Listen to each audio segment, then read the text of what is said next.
Comedian Rickey Smiley fathers twins. Nicki Minaj is sued again and could be facing criminal charges. Diddy's Inner Circle tells it all in a brand new documentary, and the Golden Globes honors Viola Davis. Hey, critics, and welcome back to the Critic Chronicles YouTube channel where you get commentary reviews and tabloid news. I'm your host, Patricia Hartley, and we are live on this Sunday, January the 5th, 2025. Hey, critics, it's time to chronicle. Well, Happy New Year to you all. Stick around to the end for a channel update. Now, up first, y'all, let's talk TV and get into it. Tamron Hall, she has a nice lineup this week, including on Thursday, where Coach Prime is going to be stopping by the Tamron Hall show, just talking the details about his brand new talk show, his documentary on Amazon called Coach Prime, along with discussing his son who was drafted to the NFL, or who is heading to the NFL draft, excuse me, along with that controversial backlash against one of his star players, Travis Hunter. Check out Tamron Hall on Thursday for that update. And then the Jennifer Hudson show. Shout out to J Hud. Listen, let me tell you something. Let me tell you something. That motivational tunnel that y'all have where you bring folks in, I love it. It goes viral so often where I see the Jennifer Hudson team. And shout out to one of the people that I know that work for the J Hud show.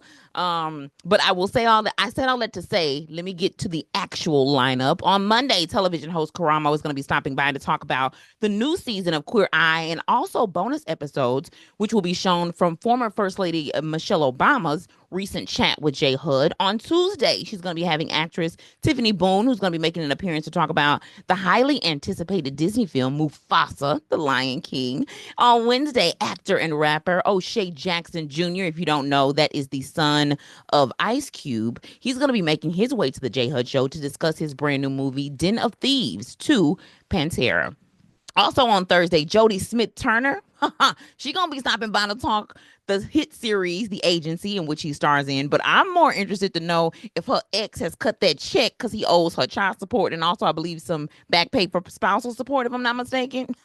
We'll talk about that a little bit later on in the show. And gotta give a shout out to Sherry Shepherd as well. She has a nice lineup this week. Astrophysicist and author Neil deGrasse Tyson, excuse me, is gonna be stopping by to talk about the update of his book called Merlin's Tour of the Universe. On Tuesday, comedian Michelle Buteau talks about her holiday and hilarious new Netflix comedy special, Michelle Buteau, A Beautiful Mind. I think that's the way I say it. I think I said it right. I also heard she had some spicy words for Dave Chappelle in her stand-up.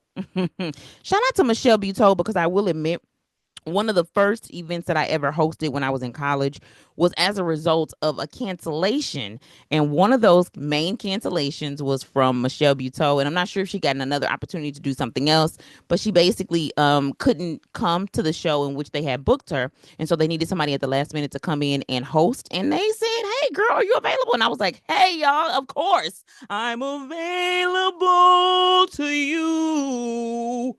Okay, I need to stop. I need to stop, but I also need to just keep going. On Thursday for the Sherry Shepherd show, you got Gerard Butler as well as O'Shea Jackson. They're going to be telling Sherry about their brand new film. So it looks like O'Shea is making his way not only to the J Hud show, but also Sherry Shepherd to talk about that brand new film, The Den of Thieves 2, along with William Stanford Davis talking about Abbott Elementary, which is on, I believe, their fourth season. Shout out to Abbott Elementary. I think y'all are also nominated for some Golden Globes, and I'll talk about that as well a little bit later on in the show. Now, as a reminder, all magazines mentioned today is sourced through Hoopla or Libby, which are both free streaming platforms made possible through our local library.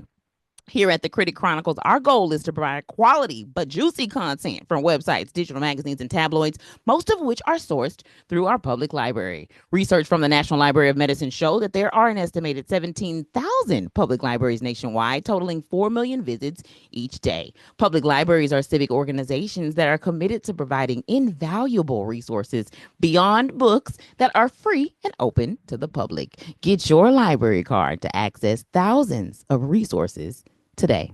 Hey, critics, you know what time it is. It's time for critical news you can use. Now, I know we are just into the new year, and Happy New Year to everybody if I hadn't had a chance to say it already.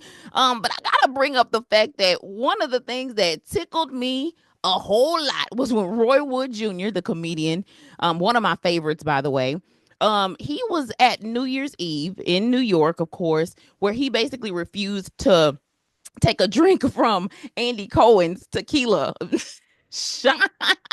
Andy Cohen was giving out tequila shots, and Roy Wood was like, the last black man to drink on this network got fired. Now, Andy Cohen quickly chimed in and didn't quite acknowledge the comment as the other guests did, but the other guests really did seem like they thought that it was hilarious.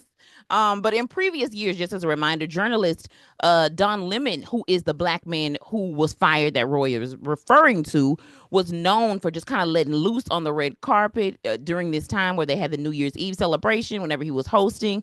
But he parted ways with the network after 17 years, I believe it was back in 2003. In fact, Lemon shared on social media the following. He said, after 17 years at CNN, I would have thought that someone in management would have had the decency to tell me directly. At no time was I ever given any indication that I would not be able to continue to do the work I have loved at the network. Now, Don Lemon has since settled a $24.5 million lawsuit with CNN for that separation.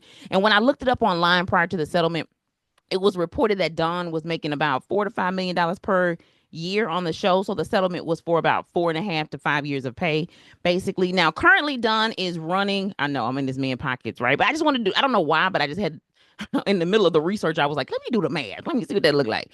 Currently, though, Don is running his own YouTube show. It's called The Don Lemon Show. It airs Monday through Friday at 10 a.m. and 5 p.m. Eastern Time, live at 5 with Lemon. I don't think they say it like that, but that's basically the gist of it. And Roy Wood Jr. is doing an upcoming Vancouver show that's going to begin in February. And his website is a good resource, along with Ticketmaster.com, if you're looking for tickets to go see Roy Wood Jr. Had the pleasure of not only meeting, but also chatting with Roy Wood for an extended period of time, more than a couple of occasions, actually. I think definitely at least twice. When he was doing basically that college circuit hard, and had some good true conversations with him. So he will forever be at the top of my comedian list. So shout out to Roy Wood Jr. Hey, Roy. And speaking of comedians, let's go ahead and move forward to one of the hottest topics of comedians that's out there right now, Rickey Smiley.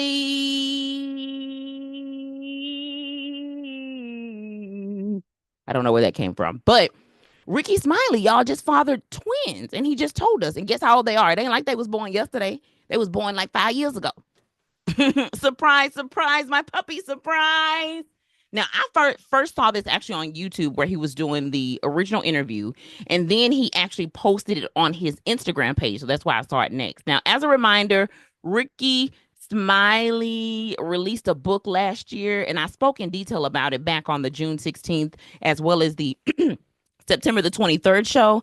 The shows are linked below, okay? Now, the book is called Sideshow, Living with Loss and Moving Forward with Faith, which discusses the journey that Rickey Smiley has had thus far since the death of his son, who passed away from addiction, and how basically Rickey was navigating that. Well, recently, Rickey Smiley shared that he had twin girls, as I said before, and found out, it sounds like, after the 1 year anniversary of the son's death.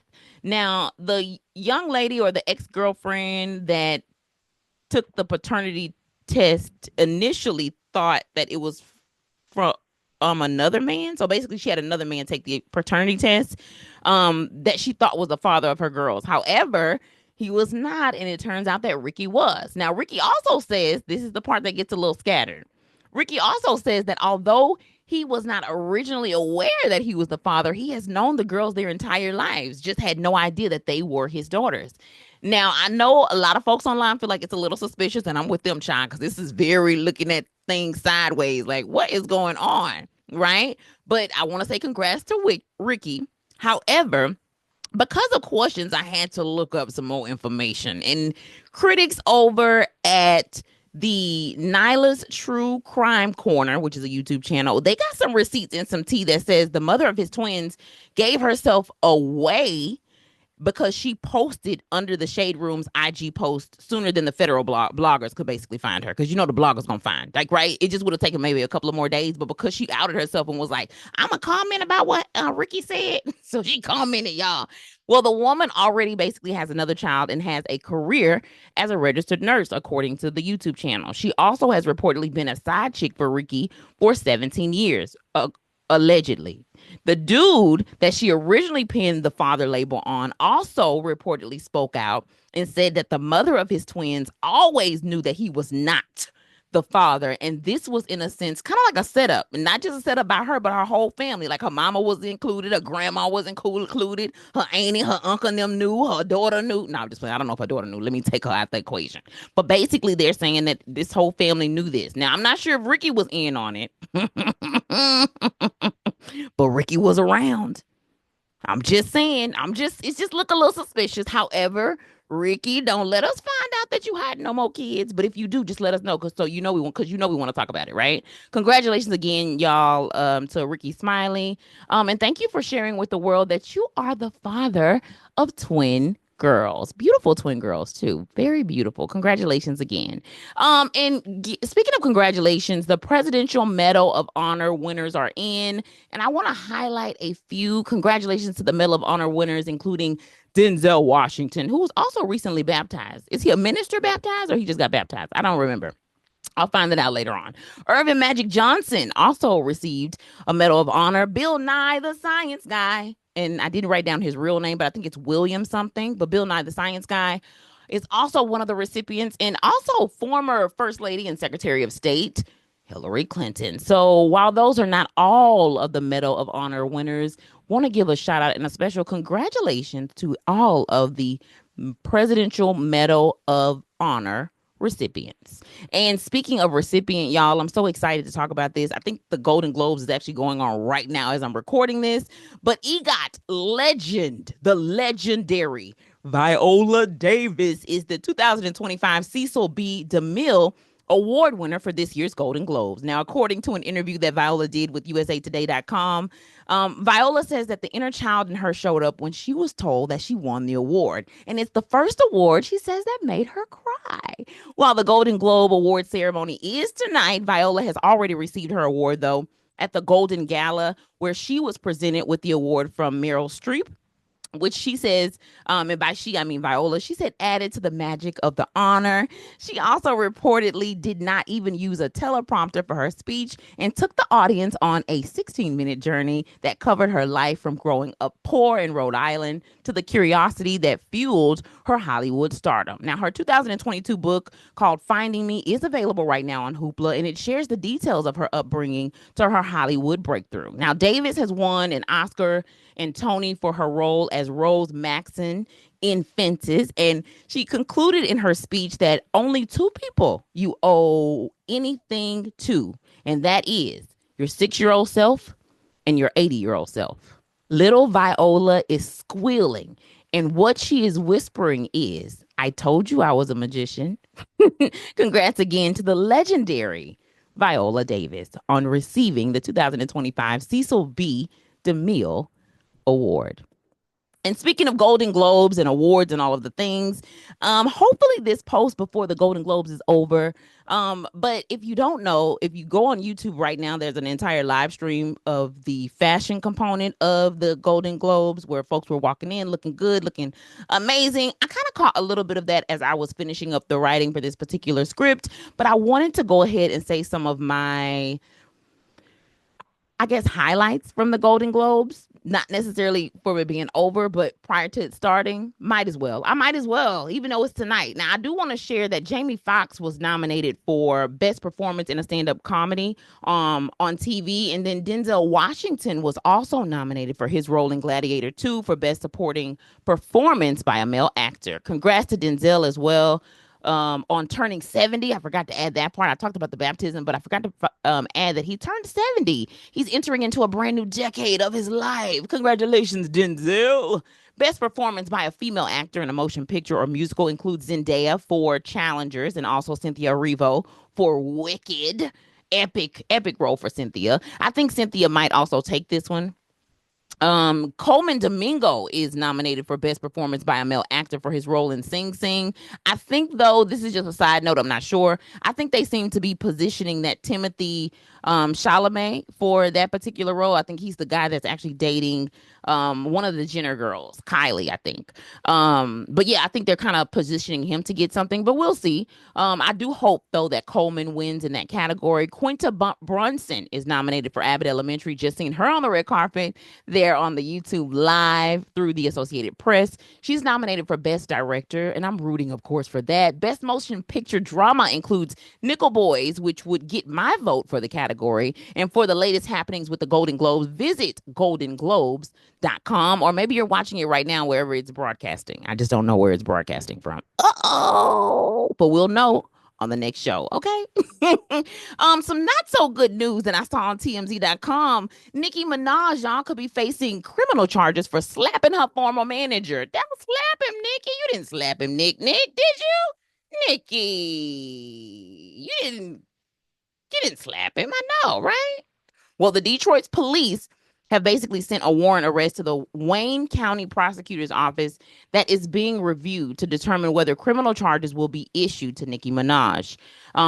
A quote says, "It was a dark," no, I'm just joking. "It was a dark and dreary night in Detroit." That's from me, though, y'all. That's from me. I'm just playing. For real, though, the lawsuit outlines that the former manager was summoned to her dressing room, meaning Nicki Minaj, after a show in Detroit, and says that she flew into a rage when she learned that he once sent somebody else to pick up one of her prescriptions. The manager claims that Nicki told him his life was over before striking him in the face with an open palm following his wrist, knocking documents from his hand. He is suing, and we are waiting to see if this is going to be a criminal charge or not. Y'all, Nicki is also facing another lawsuit from a super fan back in August, I think it was, specifically the August 25th episode. I shared that one of her fans is suing her for embarrassing him at some major Nicki Minaj events and also on like IG Live. Now, the super fan that's suing, I don't believe that there was any physical altercations. I think it's just a matter of like being embarrassed. But that super fan really does think that I believe they may have run like a fan page for her, and they really think that they helped to boost her popularity in a sense. So they do feel like she owes them something. So more to come, it looks like, on both of those lawsuits against Nicki.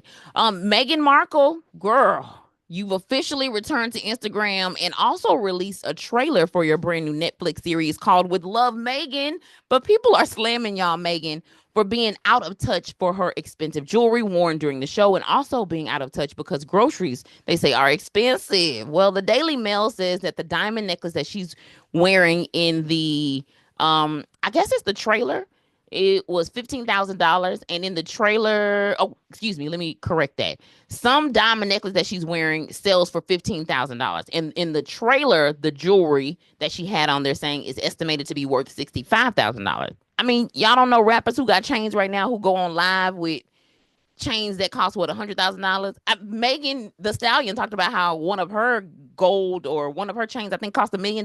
Like, she didn't dropped it. So anyway, whatever. Meghan McCain, though, which is a different Megan, she tweeted, now that she wants to be American again instead of British aristocracy, what she seems to forget is Americans want real, raw, uncensored, she wrote. All of this, even in the trailer, is highly curated, produced, and out of touch. She goes on. She also goes on to say, "We are a country in rage, uncertainty, and intensity right now. This is why the world doesn't like you. Nothing else.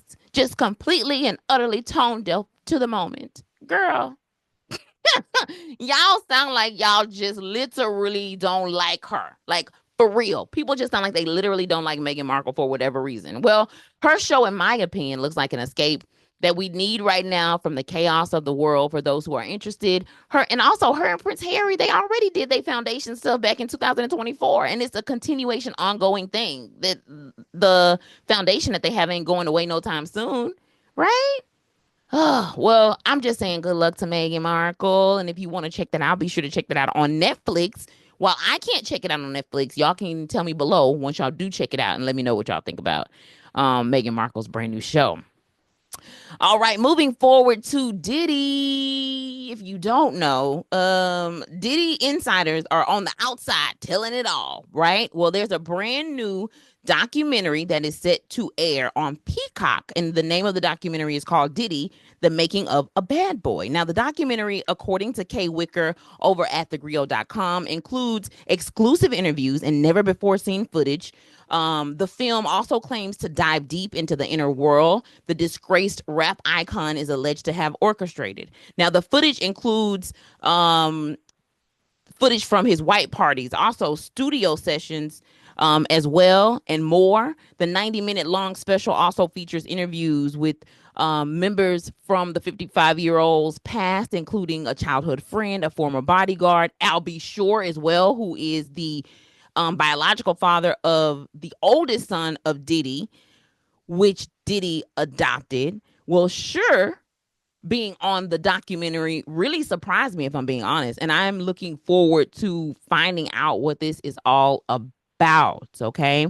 Lawsuits are continuing to come out against Diddy. I will continue to keep you posted on that as I see that in the tabloid news. So this documentary is set to release, though, y'all, on January the 14th. I will, side note, I don't know if this is related, but do y'all remember when Beyonce performed at the Christmas game in Houston? Does she not have an announcement or something that's coming out on January the 14th? I'm not sure if it's a coincidence, but I will say that I, for some reason, made that connection. I could be wrong. I could be wrong. I could be wrong, but I'm just saying, for some reason, my mind connected that. January 14th, ain't that also the day that Beyonce gonna make an announcement or something? Something to ponder on. And speaking of Beyonce, critics, let's go black on the inside of January 13th issue of People magazine. Now, Beyonce has a spread on page 6 to 7 highlighting her Cowboy Carter performance for the December 25th Christmas game with the Texas Ravens in her hometown of Houston, Texas. The performance, y'all, it was truly, in my opinion, amazing. It highlighted her Cowboy Carter era. Critics could not help, though, but notice that the band and the dance team performing, shout out to TSU, which paid homage to her homecoming days with the homecoming big band. And she did that, of course, back in, I think it was 2018. She also paid homage to the Trail Riders. Shout out to Trail Riders. And a special shout out to 290 Trail Riders. They gave me a scholarship, y'all, when I was back in school. All right, so I could go to college. I love it. I love it. Y'all, and I'm a country girl, so trail riders will always have a special place in my heart. Y'all, I know cowboys in real life. I'm related to them. I'm related to them. But back to Beyonce. Well, she sang some of her country album faves, including 16 Carriages and Levi's Jeans. She was joined by Cowboy Carter album guests, including Shabuzi, Post Malone, and Brittany Spencer. Her outfit, says People, was a collaboration with Lindsay James Show Clothing and featured more than 350 carats of Lorraine Swartz diamonds. Now, if I'm not mistaken, I know that her mama, Tina Knowles, has a really good relationship with Lorraine Swartz for years. She also had some custom Louis Vuitton boots, a floor-length Roberto Cavalli coat, and a custom hat by ASN Hats. Okay. Well, Lindsay James clothing, it is a bit pricey if you ask me. Some of the designs are super elaborate. They're gorgeous, y'all. However, it's definitely an investment. Now, while Jay-Z is hoping to dismiss his latest legal issue, Blue Ivy is in the front and at the performance, proudly dancing for her mama. She also recently went to the Wicked premiere with Mama Tina, her grandma. I don't know if Mama Tina refers to herself as like a grandma or not. I can't remember, but Mama Tina, which is her grandmama. Okay. Blue also voiced Kiara from the movie Mufasa, The Lion King. So 12-year-old Blue had a big 2023 and 2024. Because if you remember, she went on tour with her mom during the latest tour that her mom did. On January the 7th, though, Blue is going to be entering into her teenage years.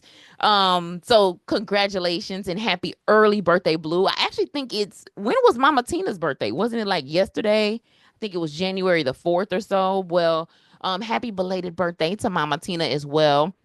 And I will say that this performance, the one that Beyonce did for Christmas, it's also huge because Beyonce partnered with Netflix for their first ever NFL Christmas game day at NRG Stadium. Now, the other thing is that Netflix didn't break, because if you remember with the fight with Tyson and that other young man, The Netflix was just, it did not, it was buffering. They was confused. Folks was complaining. But luckily, like Mama Tina said, God was on our side and it did not break Netflix. Okay. Happy early birthday again to Blue and congratulations on all of your success thus far.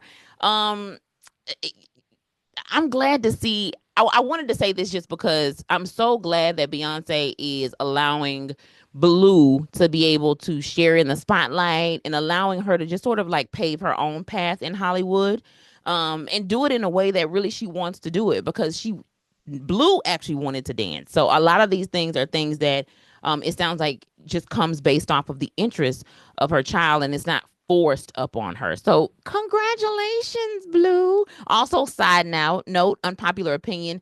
Um, I like the fact that LeBron James actually got to play with his son Bronny, even if it was just for a short period of time, whatever it might be. I don't get to see this kind of privilege often on a consistent basis. So Blue being able to, perform with her mom, LeBron James with his son Bronny. I also think that they rushed Bronny playing with his dad just because of his medical condition that he had on the court.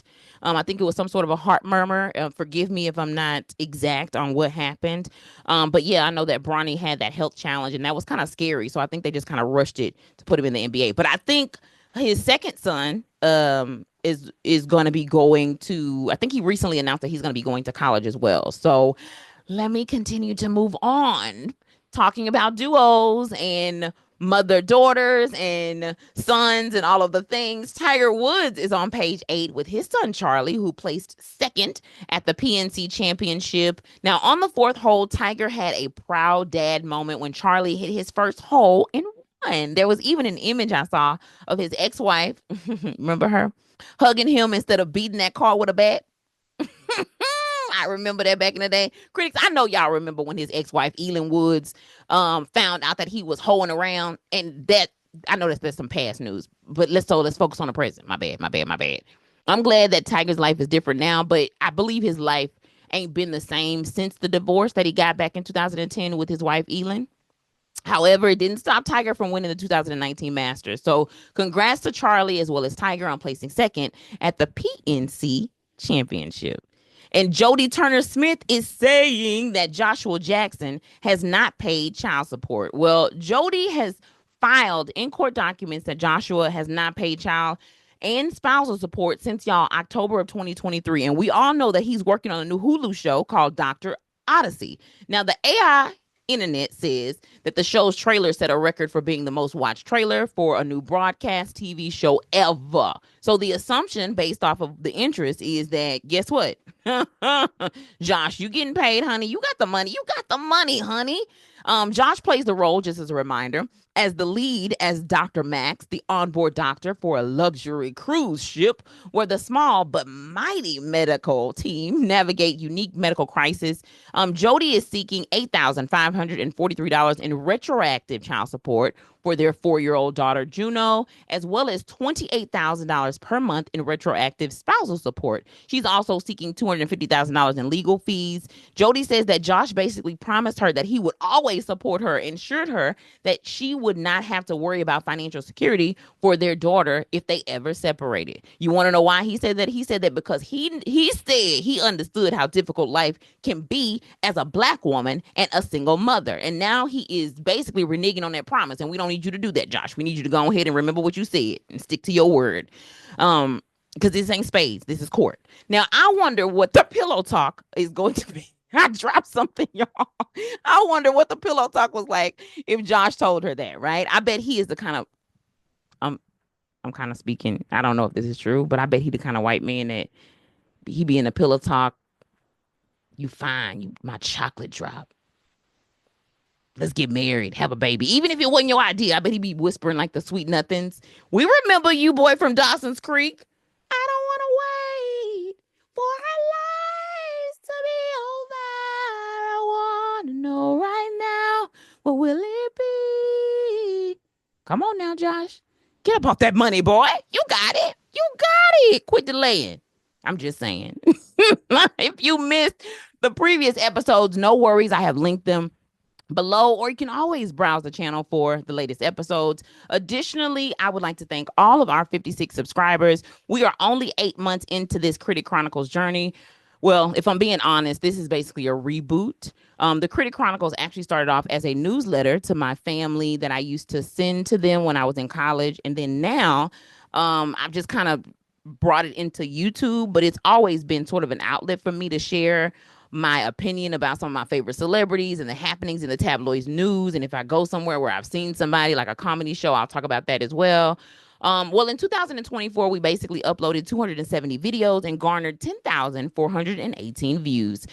We've had no features. We don't do any advertisement as of right now. So everything is purely organic on another level. So thank you so much to everybody who has subscribed to the channel or who actually just clicks on to listen to the episodes. I also noticed that although we are not um that we're still growing in terms of the channel. I don't get a lot of hits on I still get actually a lot of hits, excuse me, on my previous podcast that I used to do. It's called Late Night Hype, and that's Night with a K. So if you want to see what I look like, because I can tell a lot of my videos, once it reaches past maybe around like 40 views or so, I noticed that there's a spike on the Facebook page for my previous podcast that I used to do called Late Night Hype. Now that podcast was actually from about 2016 to 2021. So I don't do that anymore, but I know that there's been some folks, a couple of folks who were like, you know, we want to see you and all of the things. But I will admit to you, I really like this kind of being more of an audio channel.